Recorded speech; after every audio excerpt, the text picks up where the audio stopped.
as professionals, we can say hard things to patients, clients, and our customers, kindly, clearly, and professionally when it matters. And then a colleague does something that's not okay, and suddenly we turn into a bundle of nerves. Have you got somebody that you work with who's making things harder? Perhaps their behaviour, their work, or even just the way they speak to people, and you know you need to address it. But every time you think about saying something, your body goes, nope. So you stay polite and you soften what you're going to say. You hint and hope, and meanwhile, the resentment builds, the team feels it, and the problem just gets bigger. Now, this pattern has a name. This week's guest calls it chronic niceness. And if you work in healthcare, you'll know exactly what he means. So on this episode, I'm joined by Joe Weston. He helps teams confront problems without creating conflict. We talk about what to do when someone just won't budge, and why speaking your truth in the conversation matters much more than just listing the cold, hard facts. We talk about how to create accountability that actually works and how to get long-lasting behaviour change without turning into the workforce police. If you're a leader trying to build trust in your team, or you're gearing up for a tricky conversation with a colleague, or perhaps your boss, this episode will give you a way through. My name is Joe Weston. I'm born in New York City. I've been living in the Netherlands for many years, and I'm an international trainer, coach, consultant, author, and advocate for lasting peace. It's wonderful to have you on the podcast, Joe. You are here because we are going to talk, amongst other things, about chronic niceness. And that is something I think a lot of our listeners and I suffer from, although I'm not sure everyone would say I'm chronically nice. But you said to me earlier that chronic niceness you think is as harmful as aggression. It can be as harmful as aggression. And the reason why I say that, I mean, that the chronic niceness is that, and if we're talking with healthcare people and doctors, the word chronic is specifically used. There's nothing wrong with being nice once in a while, even though I would say we don't need to be nice, we need to be kind. But there's nothing wrong with being nice. But when it becomes chronic, when you're stuck in that pattern, that means you're also being nice in moments when it's not appropriate, when it's requiring something more assertive or fierce, where you have to speak truth. And for some reason, human beings are terrified of speaking truth. And that's the basis of my work, Fierce Civility and Respectful Confrontation, is to help people overcome this barrier to think that if you're going to speak your truth, the world's going to fall apart. And oftentimes you find it doesn't. So because we haven't examined that and we haven't considered that there are skills that we can learn to assert ourselves and speak our truth, particularly difficult conversations, when necessary, we get stuck in these patterns where we avoid it. And so I always say that being chronic nice is when you say yes when you should say no, or you say no when you should say yes, or you don't see anything when you see an injustice happening. And the reason why it can be as harmful, it may not be immediate, because of bullying and aggression and violence, you see the immediate results, the pain and everything. But with chronic nice, it's just more long-term. It's like low-grade aggression. You could call it passive aggression, that today might not seem like a problem, but as we know, we see the cumulative effect of long-term patterns that down the road, oftentimes I'm working with couples with mediation, and it's a divorce situation, and the question is, how did we get here? Well, it starts with an inability to be able to speak your needs and speak your truth from the start. And I would imagine in healthcare that's crucial at times to be able and I'm sure that many people can do it in their work situation, right? When it comes down to it, you must take this medication. This must be operated on right now. And that you stand fully in your power in that, and your conviction that that's necessary. It's more the interpersonal things, the relational things, the power dynamics where it gets tricky. So by not speaking what needs to be spoken, patterns continue where people are being harmed, and the cumulative effect of that can be just as harmful as aggression or violence. It's interesting, isn't it? I do a session on how to lead without rescuing, and I also think that this sort of rescuing and saving people can be more toxic form of leadership than the sort of aggressive bullying form of leadership, because I think it's because we accept it. We think it's okay. If someone's being a bullying, nasty, aggressive leader, it gets called out. isn't it? And so everyone's like, I don't want to be like that, but everyone else is rescuing everyone else, which is not giving people their power and everything. So then it's more toxic. Is that your thinking about this chronic niceness? Because we all think it's actually socially acceptable, and often we've been sort of groomed for it. Therefore, it's more prevalent as well. Yeah, I mean, well, we're breaking through old patterns. I mean, we're seeing that, Rachel. We're seeing what's happening in the world. We're seeing that old systems are dying away. I always say in every lecture I start, I say, the bad news is that the systems as we know them are breaking down. The good news is that the systems as we know them are breaking down.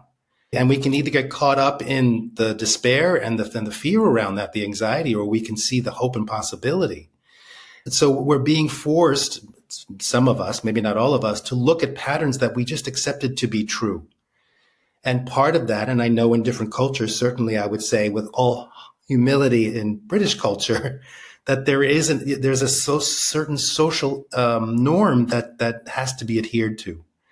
And the reason why my second book is called Fierce Civility is because the civility as we knew it from the Victorian age or from the 1950s or from even the last 10 or 20 years is not potent enough and powerful enough to meet the aggression we're seeing, the level of polarization and hate and violence that we're seeing that seems to be socially accepted in politics, in the media. So we need a new kind of civility, one that breaks through the norms of that maybe did work in the 50s and that maybe even worked 20 years ago.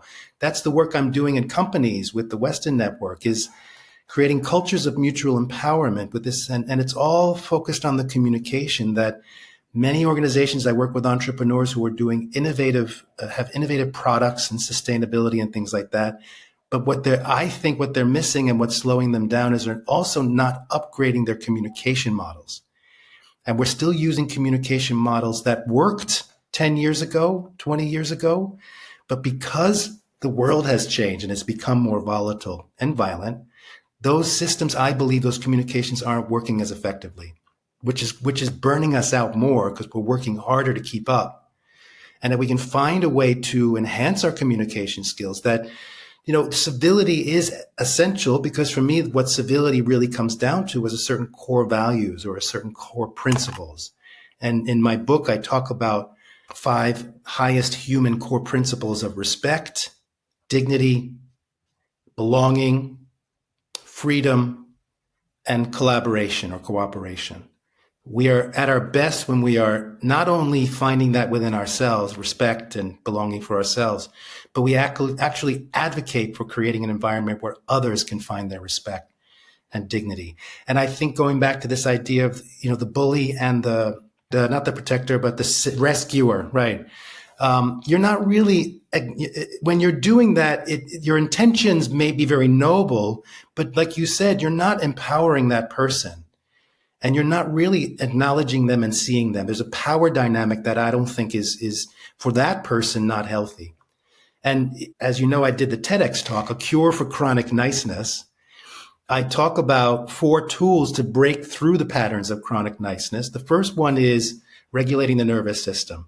That when you're in a situation where you're being confronted with, I can either go this path or this path. And oftentimes the reason why we get stuck is because we naturally, the way we have been trained or the way we've always been is we think in polarities, either this or that. And I think the reason why I call my work Fierce Civility is that many of us are stuck and we feel powerless because we look at the world and we see either bullies or we see either passive people. And we think that those are our only 2 options. And so what Fierce Civility is breaking that open and saying we've got hundreds of options in any given moment, but we need to do the work of understanding how to find that. So oftentimes either someone does it consciously or not, puts us in a situation where we're forced to either in that moment be the bully or be the victim or be the passive one. The idea, so regulating your nervous system as the first tool is important to realize, okay, you're in a flight, fight, freeze response.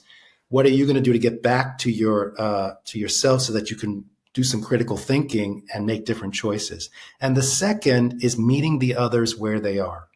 And I think that's key in all of the work in Respectful Confrontation, my first body of work, and Fierce Civility, which is all about conflict prevention, and confronting for the purpose of deepening relationship and empowering everyone involved.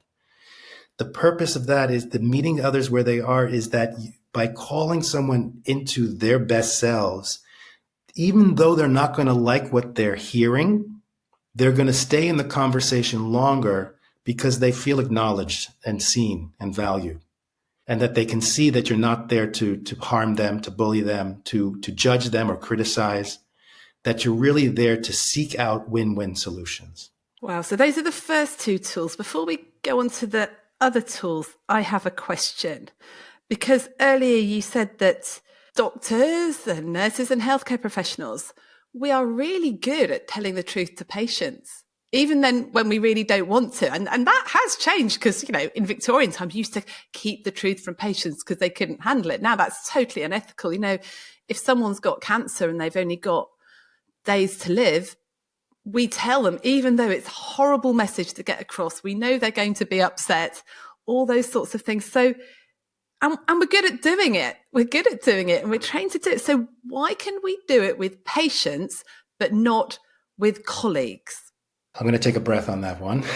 Well, because I want to be kind in what I say, and I want, in a sense. Just break it to us. Okay, just be brutal, Joe. Seriously, it's because it's safe because of the power dynamic.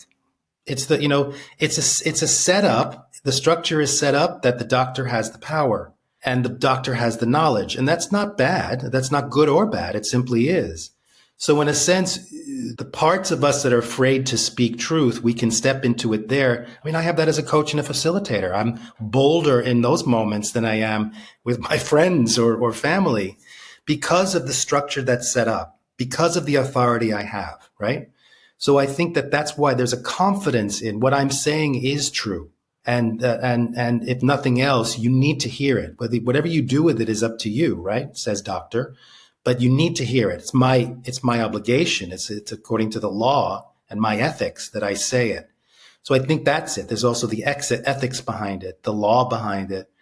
And I think it's just safer. I'm in a power dynamic where I can be truthful. And if the person gets upset with me, I can navigate my own reactivity in that because I know this isn't my spouse. This isn't my partner. This isn't my child. This isn't my friend. Where it gets more messy because that's more of a fluid relationship where there isn't that clear power dynamic structure. That makes a lot of sense. You've got a particular role. It's literally your job to speak the truth to that person. And also the relationship with that patient isn't so personally important. So obviously you want to have a good relationship with your patients, but if they don't like you because of something you've said that was the truth, then that's just sort of tough luck. The problem is when you said that about ethics, my ethics are that if people are behaving in a way that's really destructive to other people, but also themselves, they really need to hear about that. I had a friend a while ago that people really found difficult, and it was because of her behaviour. She just wouldn't listen to anybody, constantly her agenda, and people were then starting to avoid her and not see her, and she was being excluded from things. And that felt to me like it was really unkind. However, the behaviour was getting really intolerable. No one said anything to her. And if you've got a colleague who's behaving in ways that is damaging to their career because of they can't emotionally regulate, or you can see they're heading to burnout, or they're overcommitting to stuff, or whatever, then when we look at it in the cold light of day, it's unethical not to tell them the hard truth. But there's something in us that finds that really, really difficult. So why is that?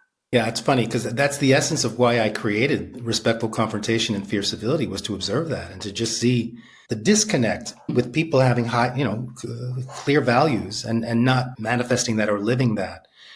And, I tell a story that years ago, many years ago, when I first arrived in Holland, we had a group of friends. And we were very close, and one of our friends started disappearing, and then he would come back, started asking us for money. He would disappear and come back.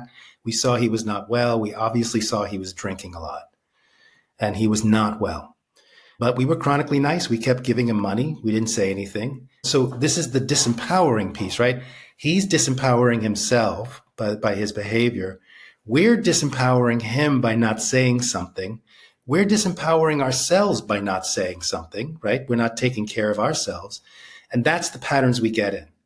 And I'll finish the story in a moment, but my feeling is if we can't take care of our own personal situations with family and friends, what makes us think we're going to solve world wars, right? I mean, if we're not taking care of our stuff in this way, and the whole idea of the work I do is to approach it at an early stage when the tension and the charge isn't so high, and resolve it there. And of course, it's going to be an uncomfortable conversation and they're not going to want to hear it. But because you do it immediately and just take care of it and hold them accountable and yourself accountable, you clear it. In the clearing of it, you also deepen relationship and gain more safety and trust. That's the power of it.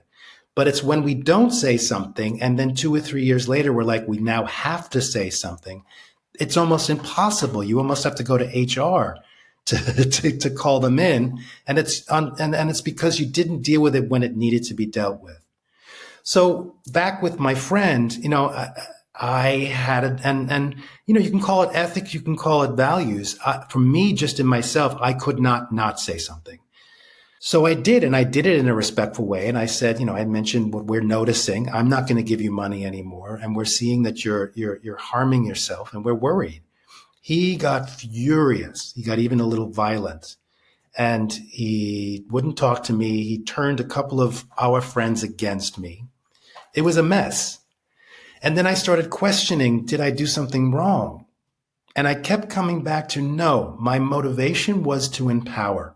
My motivation was from my ethics and my values. And I could stand strongly in that I may not have gotten the result I wanted. Luckily, Rachel, about 5 years later, we ran into each other at a party. And he said to me, Joe, I want to thank you. I'm sorry what I did to you. And I did not want to hear it then, but it did plant a seed. And eventually I did seek help.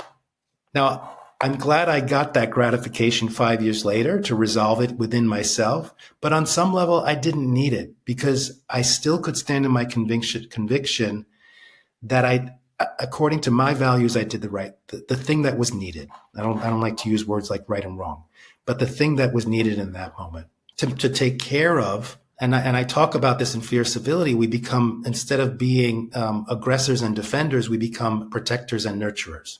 So in a sense, I was protecting and nurturing him, me, our group, and that was why I can stand in my conviction of my motivation. Because I'm just noticing that actually it's quite a sacrifice, isn't it, for you to say something in that situation? Because I'm observing, I think that like 9 times out of 10, if someone was to give me some negative feedback or some difficult feedback, they'd probably get quite a defensive response from me initially, or they might get I'm so awful. Then they've got to cope with me being really upset, or defensive response. So it's actually a lot easier for people just to stay silent and not say anything. However, long term, I would then reflect on it and probably go back to them 3 months later and go, thank you so much. But you've got to tolerate that discomfort. And as we're talking, I'm just thinking, one of the reasons I think we are chronically nice, particularly in medicine, is that's part of our identity, is to be really nice, be really self-sacrificial. Look how much I'm sacrificing myself for the care of the patient. So I'm not saying no, I'm not setting boundaries. But we don't realize that another type of self-sacrifice is actually being misunderstood or getting that defensive reaction or somebody not liking you because of what you said. And I would say that's probably much more courageous self-sacrifice than the just always being really nice to other people. But you do get that defensive reaction all the time from people. And that I find really, really hard to tolerate. Well, it's an occupational hazard. People go into professions like that to take care of people because they're naturally caregivers. And, that could come from childhood trauma where that was their way of surviving. And if that's the way you survived, thank you. That's your coping mechanism. And again, it's okay but if you're always doing that, if that's always your default, then it becomes chronic and it becomes unhealthy. And I would say that it's more a question of just breaking the polarity, right? Because I would say I've watched enough TV shows about hospitals to know that, if you're going into, if you're a doctor in ER and someone comes in and the only thing that's going to save them is literally cracking their chest open, you're going to crack their chest open. That's not being nice. That's aggressive. It's an aggressive act that will save someone's life. So that it's breaking this idea that being a caregiver always has to be done with a soft voice and with a big smiley face and gentle. Sometimes the most effective way to take care of someone is to be fierce. And no doctor would question that. I remember I would say this in my classes sometimes. I remember watching a movie where in the movie, and the movie took place in the 19th century, I think, father was with his daughter and they were out in the Amazon forest or something. And one morning they woke up and he slit his daughter's throat. And I said, the story is that he woke up and saw that his daughter was was bitten by a snake, and that the venom was closing her throat, and that the only thing that saved her was to cut open her throat. So that's what happens. Your initial reaction, your fight, flight, freeze response is going to be to either fight the situation, run away from the situation, or freeze in the situation. What I find fascinating, at least that I find fascinating with my work, is that it's based on martial arts. It's all an embodied somatic practice of, it's not about let me learn how to kick and punch so I can get what I want, but it's more about, particularly Tai Chi and Aikido, of understanding that when force is coming with you, how can you pivot that force so that you're not stuck in the fight or the submission, but that you stay in the dance of the conversation. And I make it very clear that any difficult conversation is going to be uncomfortable, which means that it just is. So the sooner you accept that, the better.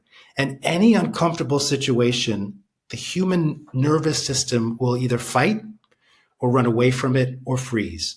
So a lot of the work in the somatic aspect is to train yourself to feel this sense of uncomfortable, but being able to stay in the uncomfortable. And an important component is helping people through like a laboratory process in the training over a period of time, be able to delineate in their systems the difference between unsafe and uncomfortable. For most of us, and certainly for people who have a history of trauma or are suffering from chronic stress, and I would say that's pretty much every human being on the planet right now, that the nervous system can't tell the difference anymore between unsafe and uncomfortable. And that the nervous system, yay nervous system, we have it because it wants to make sure we're safe. And it is set up in an autonomic nervous system, as you all know, to either run from a situation or fight the situation or freeze, whatever strategy is necessary in that moment. So we don't want to lose that. But in a modern society, right? So that was set up to make sure we don't get eaten by hungry tigers. Well, the nervous system can't tell the difference between a hungry tiger and your supervisor saying to you, come into my office, we need to have a talk. So your nervous system it's uncomfortable, but if you can't delineate between uncomfortable and unsafe, your nervous system is going to go into hungry tiger. And therefore you're going to approach that conversation from, I'm going to be annihilated. So the idea of the work is not necessarily to get rid of the uncomfortable, but to learn how to be skillful in the uncomfortable. That's why the martial arts comes in. That's because that's what athletes do. That's what performers do.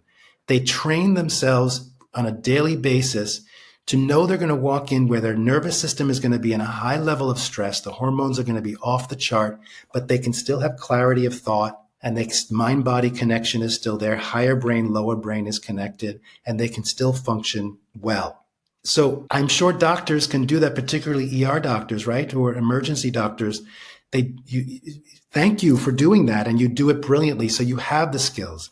But just imagine if you can take that into your difficult conversations, that you stay regulated, and that for me, most difficult conversation models are based on the words, right? So a small component of my trainings is what's the proper name the behavior, express how it makes you feel, express the need, what are the solutions, right? And I bring that in too.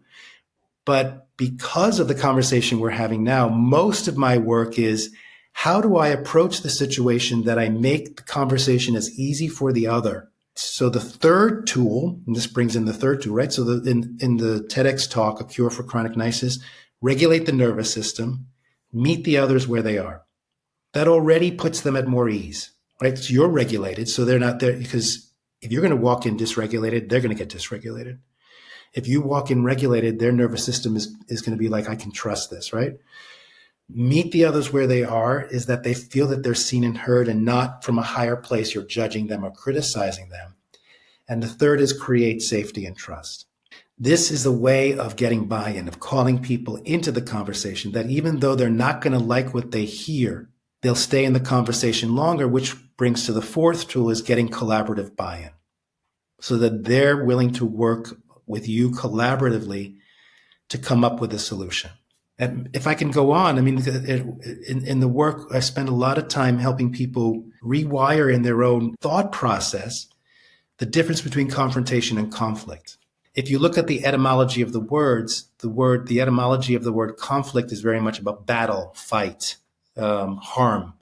The etymology, or the basic definition of the word to confront, is to cause to meet, to bring face to face. So the word itself, when it was invented, when it came to be, wasn't about violence or harm. It was simply, and it could be in challenge, right? To confront and challenge, but we've conflated the two. So by separating that, I say that, conflict is any encounter that causes separation and the breakdown of relationship and the disempowerment of another. And confrontation, therefore, is the exact opposite. These are my definitions. I'm not saying they're the best or the definitions, but this helps me to step into that situation, for instance, with my friend with the drinking problem. A confrontation is any encounter that deepens relationship, brings individuals closer together, and empowers everyone involved. And sometimes being nice and kind is a wonderful way to deepen relationship, bring people closer together, and empower everyone involved. But that's not enough.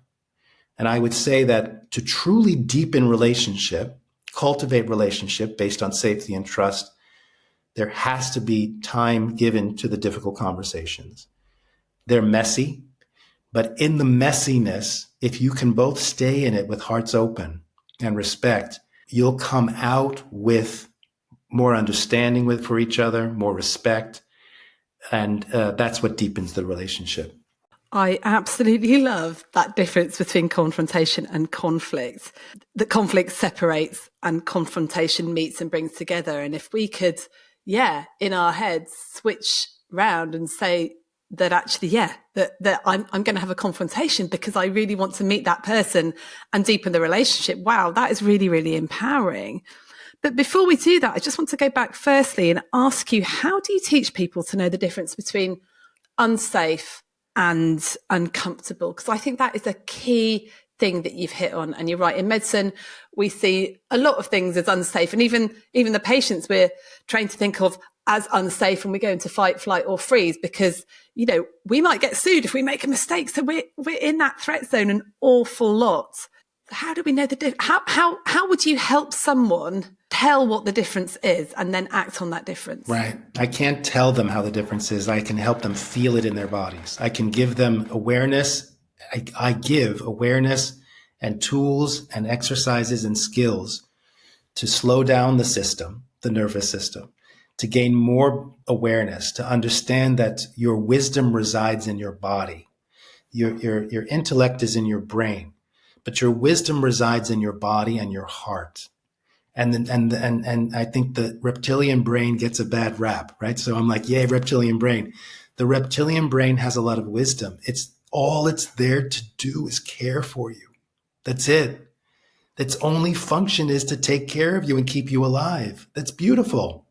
But because we're so wired to not trust our instincts or our intuition or our body wisdom or our heart wisdom, and we're in a society that only trusts grades and statistics and facts, which are not bad, right? It's not a question of good or bad, but it's out of balance. If we're only trusting that, then we lose trust in a large portion of our own wisdom. And so the work is helping people drop in and really start to remember what it's like to listen and to be aware, not only of what's happening around them, but within. And to know that listening to, if they start feeling sensations in their body, there's information there. If an emotion is flowing, there's information there. It's not a judge, and then to learn how to interpret it. right? So the first thing, many of us don't listen to the wisdom of the body or the heart because we're just too busy and we're running around and we can't even hear it. There's too much noise. Let's say we do slow down and we start listening and we start feeling more specific sensations and feelings and that the way that the body and the heart is talking to you. The second obstacle is we don't know its vocabulary yet. So there's a vocabulary. So that's the second thing. I mean, maybe we start listening and we start learning its vocabulary. The third obstacle is we don't trust that as valid information. And what's really key, Rachel, is that it's not a scientific, statistic data-driven analysis. The only person on this planet who can determine if you're feeling safe at any given moment is you.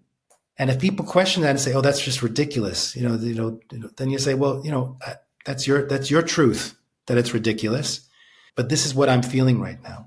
And so the way to do it is that to just feel, okay, that you start learning. First of all, the first step is to say, okay, I'm beginning to feel nervous system activation. The stress hormones are getting activated. The sympathetic nervous system is getting activated. Something's going on. To allow that to be there, but not get you into lose your critical thinking and not get lost in fight, flight, freeze. Still be able to have critical analysis, and in the feelings of that, to look around and say, is my situation safe or not? I'm feeling uncomfortable. Now I'm going to evaluate if my situation is safe or not. And that I can determine, I can say, yes, this is very uncomfortable and I do feel safe. So I will continue. Or this is uncomfortable and I can recognize what's making me feel unsafe. And I can now address that. Theoretically, it sounds really lovely, and it takes practice. Because I'm thinking there's probably a lot of things that make us feel unsafe that aren't actually unsafe. It's just that feeling. And you were saying it's about learning new habituations. What things do sort of people in high stress jobs, high achievers, what sort of things do they have to unlearn in order to have those new habituations? What's the sort of thinking patterns or the habits that you've noticed in people that are trying to learn the new ones that they've got to get rid of first? I think that it's to realize that problem solving isn't necessarily always the appropriate thing to do. Problem solving is usually dealing with is putting a Band-Aid on the wound, right? So if there's blood gushing from a wound, problem solving is putting a Band-Aid on it. You've stopped the bleeding, but the cause is still there. So it's understanding that you don't solve the issue in a pattern, in a dynamic, in a relationship, a work relationship, personal relationship, until you can identify the root cause of the problem. I work a lot with engineers. I love working with engineers. I love working with doctors and scientists. I've worked with NASA for 12 years and many different institutions. And I love working with that brain to basically map the intellectual to the heart, to the empathy and the compassion. But what I love in engineering is what's called root cause analysis. That you do this in medicine, right? So someone comes in, I've got pain here, I've got pain here, and you can deal with the pain, but you're looking other deeper causes. For some reason, we don't do that in our relationships. And in any respectful confrontation or in fierce civility, you want to get to the root cause of the problem. When you can identify what the root cause of the problem is, you address that. And once you've addressed that and it's gone, then the problem goes away and it won't come back. So, one of the subtitles for respectful confrontation is respectful confrontation. It's never about the dishes. And that's a perfect example. You can spend years saying, please do the dishes. Why aren't you doing the dishes? And you come with the same strategy every time to get them to do dishes, and it never works. But imagine having the skills and the strategies to stop for a moment and meet them where they are. And because usually if you can do that and create safety and trust and give them space and just speak your truth, right? A key component of this is my truth does not equal the truth. But oftentimes these conversations, especially in power dynamics, they go off the rails because we say, you are always late and it's irresponsible and it has to stop. That's not a way to get someone to change their behavior. But to be able to approach it and say, I'm noticing that we meet at 9 a.m. and you're usually coming in at 9:10, 9:15. The effect it's having on me and the team is that we're distracted and we can't get focused. What we need is more consistency. Can you mind sharing, or just even to say that I'm noticing that you're coming in 9:10, 9:15. That's facts. That's not an interpretation. That's not judgment. And then ask what's going on. And by giving that space, if you've created the safety and trust, I've seen it over and over again, that person might burst into tears and say, my son is suffering from serious illness at the moment, and I'm just trying to manage to get him to school. I barely get him to school, and when I do, then I'm running here as quickly as I can. You didn't have that information before. So that's where the deepening of relationship comes, is that if you give them the benefit of the doubt and not just judge them, then you're going to get more information. And it's with that more information, you can come up with new solutions. We noticed when we've been teaching our sort of conflict model of preparing for difficult conversations that doctors get stuck at a certain point. So they sort of can do we talk about the higher intention, and I'd love you to talk a bit more about, the motivation that we need to go in with in a minute. But once they think they've identified the problem, it's like their brain shuts down and we go straight into problem solving. And I noticed myself doing this. I think I've listened really well. Okay, what's the real problem? Real problem. Right. Okay, here's what you should do. And then it sort of goes south. So that sounds a little bit like what you're talking about. That is what I'm talking about. And I think that's the thing. I've worked with so many different kinds of organizations, and I see that what they're good at, what their business is, doctors, conflict resolution people, engineers, that they also use those same strategies in their communication skills and management skills. And they're different. They're different skills. So basically, what you just described is what a doctor would do. Okay, we've identified the problem. I'm not going to give you a prescription. I'm going to give you I'll tell you what you need to do. And again, it's a quick solution. Then you can say, we're done. We move on. But it's not empowering that person. If it's a work relationship or your child or someone in your life, what you want to do is invite them into the creative process of coming up with a new solution. If you just tell them what to do, it's just going to be another thing that's on their list of okay, I've got to do it because they told me. But when I'm coaching CEOs, managers, this is part of the process. You have to coach them into coming up with their own solution. Because if they come up with their own solution, it's more likely they're going to do it and follow through and keep doing it. They also feel respect. They feel valued. They feel like they belong.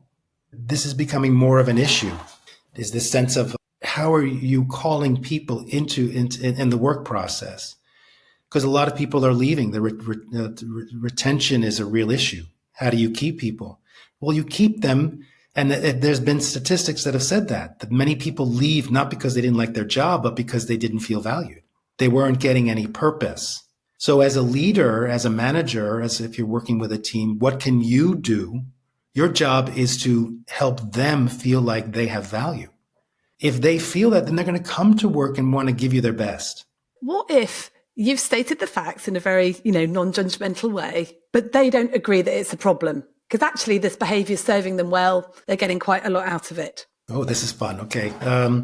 Well, that's why there's strategy, right? So that's why I use the martial arts. So now we're talking like, okay, if we're going to go into a martial arts match, you're saying, what are my defensive strategies, right? And actually, I do a whole demonstration of in the respectful confrontation model, there's 4 parts. And all 4 are important to approach a difficult conversation in the most effective way. The first one is respectful self. It's cultivating, your own nervous system regulation, centering, knowing your own values, how you show up. The second is respectful engagement, right? So presence. Second is respectful engagement. How do you come into connection? I believe if you can really get those 2 down, that you're truly authentically connected to yourself and the other, they're not going to be as reactive and they're not going to be as defensive. The third is respectful offense. How do you approach the conversation? And the most reason why most people come to my trainings is for respectful defense. How do you deal with people's reactivity? And it's all strategy. So if you approach it, if you say you're always late, then they'll say, no, I'm not. Well, Jonathan's always late too, right? That's the fight, flight, freeze. And you've basically lost the battle at that moment. But if you say the last 2 weeks, you've come in between 9:10 and 9:20, you're not judging, you're not criticizing, you're actually giving facts. And if they say, no, it's not true, then you say, well, then let's go look at your timesheet. So the beauty of the Tai Chi and the Aikido is that you actually take the force that they're coming with and you find a respectful, compassionate way to turn it around back to get you back into connection. And if they continue to say, well, what's the big deal, right? You're making a big deal of it. Then you go into the next point. Well, yeah, for me, it is a big deal. I walk in and I'm already dealing with a lot of anxious people in a very high stress situation. And this is, for me, what I would consider an unnecessary extra stress that I just don't need, that none of us need. So that's another way of approaching it. Then you're appealing to, then they get to feel what the impact is. And then you're relying on them being good human beings and going, oh, I don't want that impact on you. I want to change it. What if they don't? Well, then you basically say, well, why?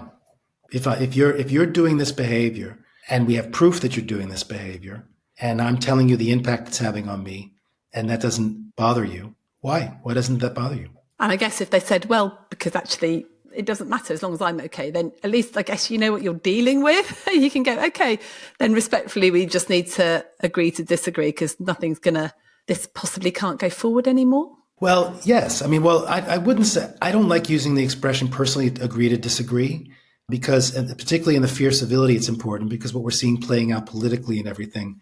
For me, what that's saying is my need to be right is more important than us coming up with a solution. And I don't think that's my truth. I'm not saying it's the truth, but that's not the way to go, right? Because that's a whole thing of why is your need to be right? Why are you so stuck and rigid in that? There has to be something. But I think it's more of a question to say that they were able to say out loud, I have no empathy or care for you. And then so you got them to say it. So you say, now I know what I'm dealing with. Yes. And don't expect anything from me. And I will seek elsewhere. But I truly believe, Rachel, just like with my friend who came back 5 years later, I may not have gotten what I wanted in the conversation today, but there's no way that person is not going to be continuing to think about what just happened and that they actually said out loud, I don't care about you. Now, another thing is, I don't know if it really gets to that point and it's really destructive, then I think at that point you have permission to go to your supervisor or go to HR. I think, I say, this is what happened. I did my best. This person said to me, they really don't care, et cetera, et cetera. What do we do about it?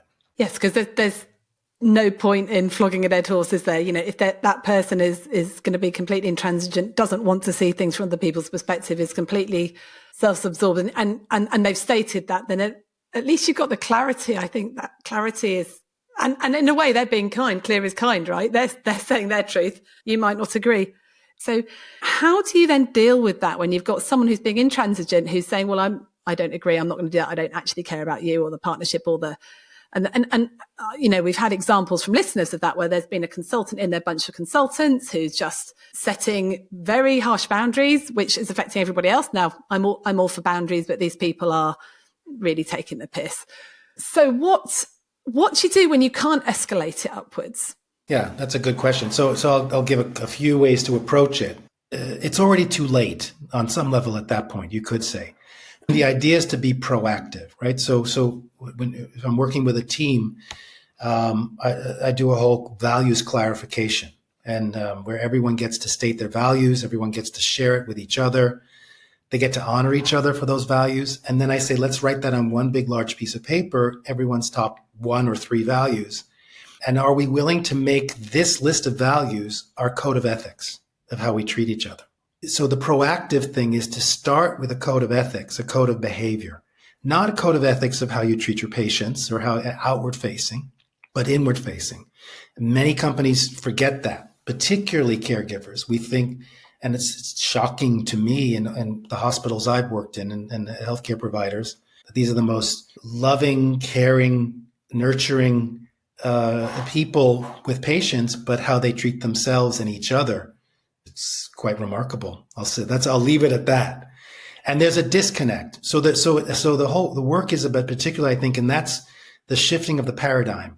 We're shifting out of a Victorian or old-fashioned paradigm where caregivers must suffer and sacrifice. And I'm not saying the other extreme is that it's all about them, but there's a balance. There has to be a self-care aspect. Yeah, I mean, this is our whole message, that we need to protect our time and our energy, and it's not about suffering, because you can't care, can you, if you have no time and you have no energy. So oftentimes companies will not go well, they'll be dysfunctional, or they'll fail because they may have done a beautiful job of clarifying their values outward facing, but not inward facing. So if there's so when you hire someone, you just show them that list. This is how we treat each other. If this is a problem for you, having empathy and caring about your coworker, this is not the place for you to work. That's all. No judgment. It's simply practical. If they choose to come in and they're still doing behavior that's like, I don't care, then you can say, remember, we're going to hold you accountable. So that's what you do when you can escalate, is to say, if you haven't done it yet, what can you do to spend some time in a retreat or a day or whatever to just get back to each other, get back to yourself, slow down, get back to heart connection with one another. Remember who you are and who they are. And then ask questions. How do we want to treat each other? Because it's getting more volatile and challenging, this is more important now, that we can take care of each other, that we've got each other's back. Are you in? And if people say no, then say, well, maybe this is not the place for you. I don't know. But that's where I think it comes, so that when you're in that situation, then you can call back on, well, remember, we made this agreement with each other. I think that's a really useful principle for teams. One of the issues that we have is that people are working in these so-called teams where there might be 50 consultants, which I'm like, that can't be a team. That's a working group. So you've got like 50 to 100 consultants, some teams of anesthetists are 300, in a department. So that's your team. People are hired for service delivery, not necessary for their values. And then it becomes a question of, and I like what you said, holding each other accountable. Then my brain's going, well, okay, who do we hold accountable? Because I think a lot of people just abdicate responsibility. We think, well, yeah, I can see that my colleague, who's part of my team, my working group, is behaving in a way that's affecting other people. But I'm just going to put my head down. I'll just be responsible for myself and my own stuff. So how do we know when we are responsible for other people? How do we know when we are responsible to other people? Because I was also listening to a podcast recently about effective communication, and one of their key rules was never give unsolicited opinions or advice. But how do we do that when actually we are wanting to hold each other accountable and have a good standard in our department? And it's very grey area. Well, I think so. I think it's a grey area. I think it's, giving advice is different from holding accountable, right? Again, if there's already agreements established, then you're just saying, hey, I just want to remind you about our agreements. That's all. And it's done. And it's up to them to whether they do something with it. I see it differently. Unsolicited advice, yes, because usually the unsolicited advice is coming from a place of, I'm above you, I'm judging you, I'm criticizing you, I'm interpreting your behavior. I haven't done any investigation. Right? And that's the antithesis of this work, right? So if you feel there is a behavior, you have to investigate, give them the benefit of the doubt and find out, hey, what's going on? And it could be like, I'm really struggling. I'm having problems at home or whatever. And then it might turn into, hey, how can I help you? I have a little bit of extra time, whatever. That's collaboration. So that initial question of how are you doing is already the process of holding one another accountable. So what it is a commitment from everyone involved to nurture and protect the integrity of the collaboration. And that needs to be an agreement. That can't just be done with a memo. That can't just be done. That has to be in a, like I say, retreat, but just where people are present and you can call them into that and you give them space to say yes or no. And if you get everyone say that this is what we're going to work on for 2026, I'm going to nurture and protect myself. I'm going to nurture and protect my colleagues. And we're all going to nurture and protect the integrity of our collaboration. Then you're obliged to say that, to hold that person accountable. And the same thing. So I appreciated your reaction to the difference between confrontation and conflict. I've been doing this long enough now that people in my world, particularly my colleagues and my certified trainers, if they were to say to me, Joe, I want to confront you, my reaction is, oh, thank you. Because we've established that the motivation is to deepen relationship and to empower everyone involved. And I think that's the important thing to remember, is that in an environment that doctors are in, that the world is in, if I am going to go through this horribly uncomfortable process to respectfully confront you, what I'm saying to you is you matter and the relationship matters. So in a sense, in a different world, maybe in 25 years, when this idea of confrontation is a healthy thing, people might say, hey, Rachel, I need to confront you on this. And you say, oh, thank you, because you're saying I matter. Because it's much easier not to do it. It's much easier to gossip.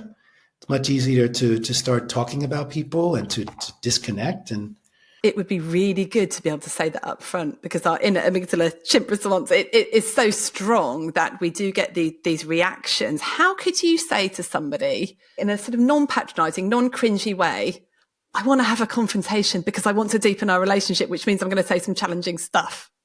Because being able to say, I'm going to have a confrontation would be great. And I'm going to talk to my team about this. So if you say to someone, like, I want to have a confrontation, it automatically means I've got some stuff I need to say. And the purpose is so that we can work together better and deepen our relationship. How would you say that with a colleague you don't really know very well? Right. So, well, then you can't use the word confrontation, because it becomes an agreement, right? It's the same thing with doctors. You agree on certain terminology and you agree on it, and then you use it and you trust that everybody understands it. I made a really bad mistake when I started working with combat veterans in the US, and we were doing a retreat with the team that I'd be working with, the facilitators. And one man was a Marine who did many tours in Afghanistan and in Iraq. And I said in one of our planning sessions, I said, I'd like to confront you. Well, he went into full Marine mode, and he literally brought his chair up, came right up to my face and said, oh yeah, you want to confront me? I'll tell you, that's where I had to really regulate my nervous system. So I've learned my lesson not to do that anymore. You can only do that when you've all established that confrontation is yay, right? Is healthy, is a way of deepening relationship.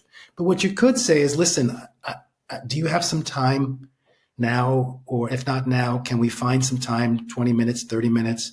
There's something I want to talk to you about. And for me, I can tell you, it's going to be really uncomfortable. So, but I think it's important for us to do, right? So that's where it's not patronizing. You bring it back to yourself. It's going to be difficult for me. And Rachel, one of the fundamental principles of all the work I do is this idea of it's in your vulnerability that your true power is revealed. And a lot of the trainings in this laboratory thing is to feel into, what does it actually mean? How is vulnerability different from weakness? How is it different from submission? And it's been trending, not just with me, but around the world in leadership development, that particularly with Gen Zers and millennials, that's what's being asked of leaders and people in authority, I would say doctors, is a certain level of vulnerability and transparency. Because by being able to show up in a more vulnerable and transparent way, where you're still authentic to yourself and you're revealing of yourself, their nervous system is going to feel that, and they're going to drop in with a deeper level of safety and trust. It's when you're coming with an artifice or kind of an authority thing. Some people might really get charged by the authority thing and then follow you. But it's shifting in 2025, 26, certainly with the younger generations. They're for their own psychological safety, they are expecting a certain level of vulnerability and transparency. And when you can train yourself to be in that without sacrificing or giving something away, you'll find that you can actually have more impact and influence with less time, effort, and energy. Can you give an example of what that might look like in a leader, what vulnerability might look like? Hey, everyone, we have an issue, and we made some choices about how we want to approach it. And I can say from my point, I brought in a couple of ideas that just didn't work. And I need your help. Need your help now for us together to figure out how to solve this. That's right there, and maybe not saying that always is going to work, but that's one example in a situation where you can It's a risk. But to be able to say, I made a mistake, you can't imagine the return on investment when you can be able to say, I didn't make the right choice, or however wording you can't imagine what that's going to do for someone who's in your team, how they're going to show up tomorrow. Wow. If he can admit or she can admit that he didn't make the right choice or she didn't make the right choice, then I can also do the same. I can show up more also authentically. And so what you're saying is if you then go into this conversation with someone saying, look, I'd love to put some time aside just to have a chat. I've got some stuff to share that feels really uncomfortable. I've been really worried about raising this. So I would probably then maybe go over into fawn. So I'm really sorry if it offends you or anything like that. And I'm really worried about it. You should just maybe just one line as opposed to 10 different lines about it, right? No. Well, the less words first of all, that's another respectful defense aspect of strategy is every word you bring into a difficult conversation, that person can grab it and run with it to dismantle or to break down the conversation, right? So the less words you use, the better. So yeah, it just has to be, hey, listen, there's an issue I want to discuss with you. It's going to be uncomfortable. I feel a little uncomfortable about doing it. So I want to make sure that we have concentrated time, not just when we're walking from one patient to another, but that we can really sit down and we have a quiet space where we can really talk. And it's important for me, and I think in how we're working together. Are you open to it? And what do we do though? Because if that was me, I'd go, oh yeah, that's fine, but I'm going to worry about what that issue is now. Well, can you just give me a heads up about what it's about? That's a tricky one because the danger of doing that is then you're going to end up, as you're walking from one patient to the next, have the conversation. You can say it's about how we're delivering reports, and you just give them the topic. Topic, but not the criticism or feedback. It's just the topic. Okay, it's useful. About how we're giving reports. 6 or 7 words. Period. Close the mouth. It's about how we're organising the rota. Yeah. Okay. Because I was going to ask about grey areas because earlier it's like you came in at 10 past 9, between 10 past 9 and 20. No, I didn't. Let's look at the facts. Let's look at the rota. But a lot of these things are very nuanced, aren't they? A lot of these things are about behaviours that can be interpreted in different ways. So when you don't have facts that you can go and look at and someone's then disputing what happened or whatever, what do you do then? Another strategy that's very powerful in this is to always come from your truth. And that's also a nervous system thing. Like if I'm saying, this is what I noticed, and all I'm doing is sharing with you what I noticed. And the reason why I'm coming to you is I don't know the full story until I hear your truth. And then that's an important moment to not say anything and listen and hear what they have to say. You get so much information in that, you can't imagine how rewarding that is, because that'll let you know what kind of a conversation it's going to be. If it's going to be a respectful one and a balanced one, or if it's going to be a fight, flight, freeze one, right? And also there's information there that you didn't have, which might help you get a better idea of the full picture. That in itself, you've already won. Should you get them to tell you their truth before you tell them yours, before you give that feedback? So you state yours first. So Rachel, I'm glad we made this time and we've got 20 minutes. I really want to use those 20 minutes well, because for me, this is important. It's how we're doing scheduling and things like that. So I've introduced the topic. So what I'm noticing is the following right away, because that's going to help their nervous system. Like if I come and say, you're doing this and you're doing this, I'm purposely coming close to the camera, right? That's meeting them where they are. The things that I've been noticing is this. Rachel, do you see that as well? No, I didn't notice that. I don't know. I think that person's being a bit oversensitive there. All right. Well, why don't you tell me about yours, how it was for you? Yeah. Well, I said, they were complaining about this and I was in a real rush. Yeah. Okay. So so the minute you get the pushback, you go, okay, that's interesting. Tell me how it was for you. Yeah. Okay. I like that. Yes. And that's the thing. Because the purpose of this, and this is the strategic aspect and kind of the martial arts, is that the training in this is to learn how to keep that person in the dialogue, in the creative process, right? So that's what I'm doing. And that's you're breaking down the barrier of me and you, with the distance between us. And you're saying, I'm doing this because I want to bring you into a conversation because we have an issue. It's not a right or wrong thing. If you're going to get caught up in that, then it's not a good or bad thing. It's simply a certain set of behaviors that are happening that's not making it most effective for us to work together. And that's what I'm here to do. I know we can be working more effective. That's the bottom line. I know we can be working more effectively together, I believe. And I'm going to share with you how I'm seeing it. And now I want to hear how you see it. And now we're in dialogue, right? So the yes and is what I did was I kept you in dialogue. Even if you're being no, you're still in dialogue. I just want to finish by asking about motivation, because I know it's really, really important, the reason you're going into that conversation. And I had a conversation with someone recently which went really badly. It was a family member. And I thought my motivation was to repair the relationship and to make sure we could, move forward. But when I look back, my motivation was so they understood how I felt. Is that ever a good motivation to get stuff off your chest, to make sure they know, to tell them how I feel? What I say to people is that when you do a respectful confrontation, one thing the win for you is that you do get to speak your truth, not get something off your chest, right? That's different. You get to speak your truth, and you're doing it hopefully in a way that's non-judgmental, not non-critical, not attacking. That just to be able to say, this is what's happening. This is your behavior. This is the effect it has on me. And this is where I'm not getting my needs met, or I'm in pain, or I feel shut down. And if they say, that's just the way the world is, and you walk away, then yes, you can feel satisfied that you spoke your truth. But to come in, because basically what you're doing is you want to harm them. You've been harmed.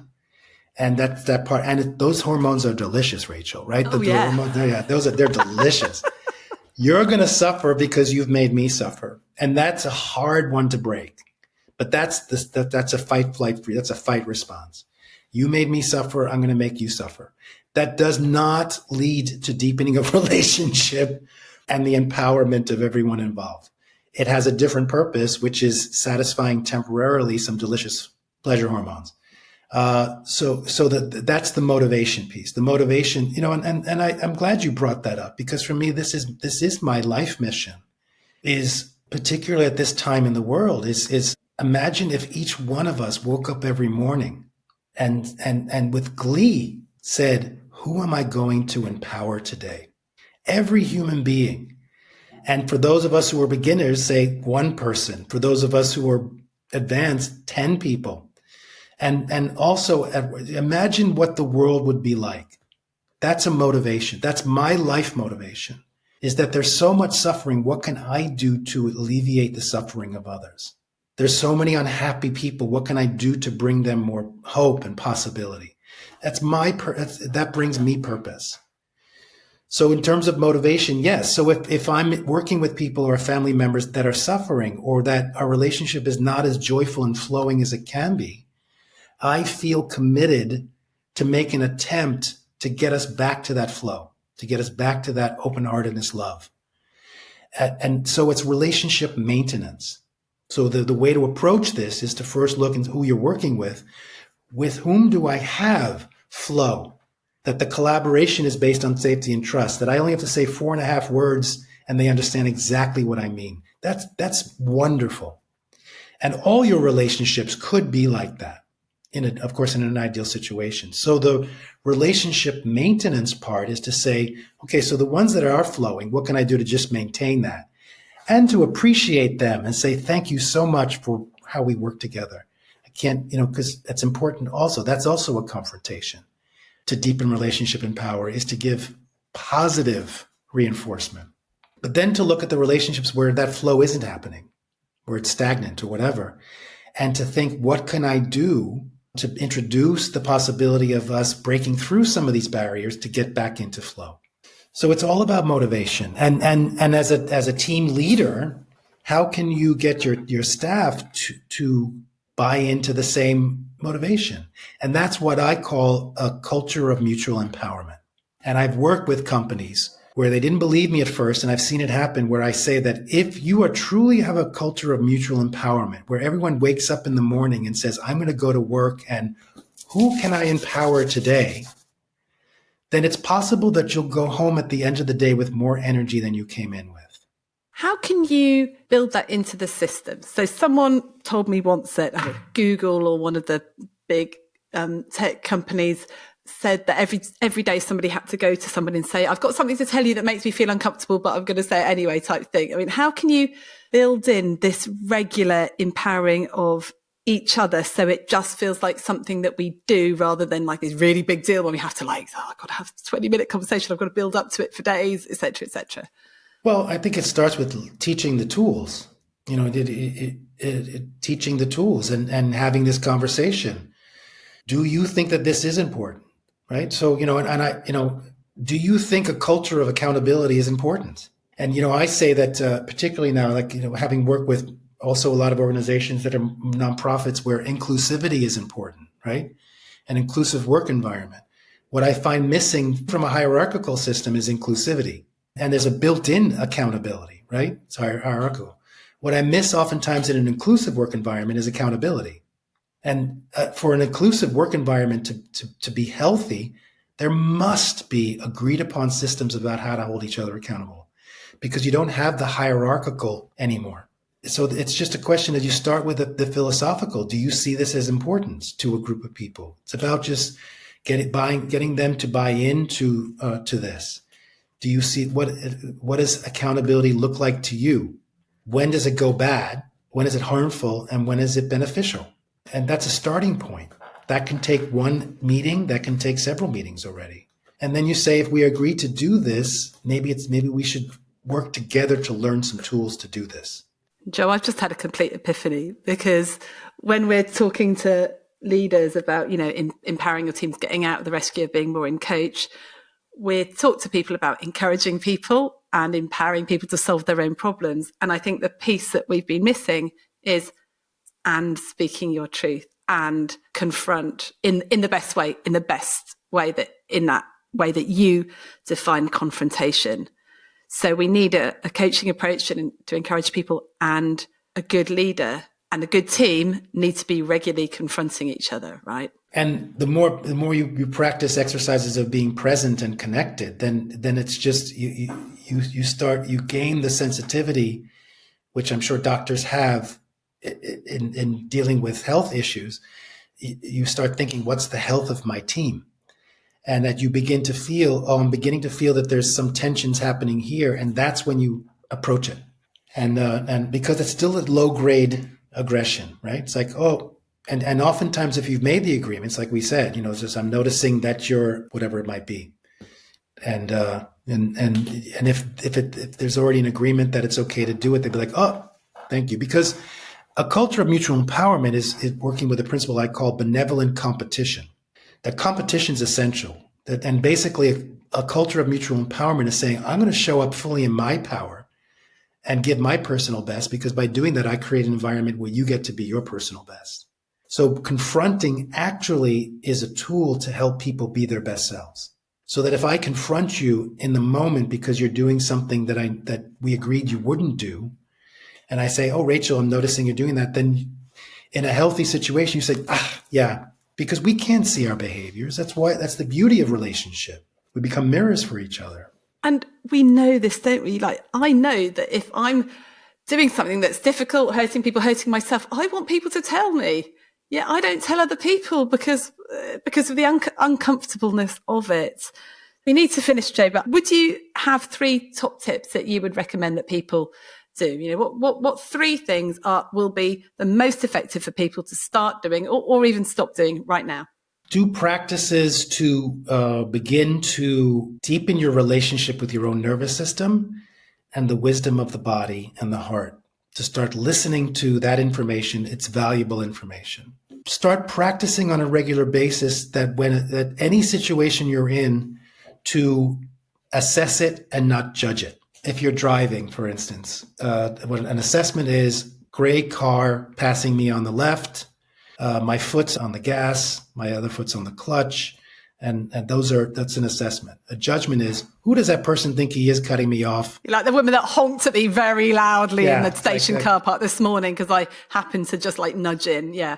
So it's so simple that it's hard to get, but because that's an important aspect, is that you begin to you take the judgment out of your vocabulary. and to give people the benefit of the doubt. To assume good intent, is that how you would describe benefit of the doubt? It's another way of saying it. I don't use words like good or bad or right or wrong. And there are many people where why would I assume that they have good intent? I've already seen that they're right. So, but to give them the benefit of the doubt, it's on me, right? It's on me. And if you notice, a lot of this is like, it's all on me. It's not giving my power away. It's not focusing on the other. It starts here. Yeah, because lots of people just come back with, well, what if they don't listen? What if they don't? What if they don't? But what you're saying is it's all about you. It's all about what you do. And at the end of the day, if someone isn't listening, denying everything, whatever, then at least you've got a bit more clarity about their thought processes. If you've genuinely asked, right? There's always a fun moment in the trainings that I fondly call, yeah, but what if?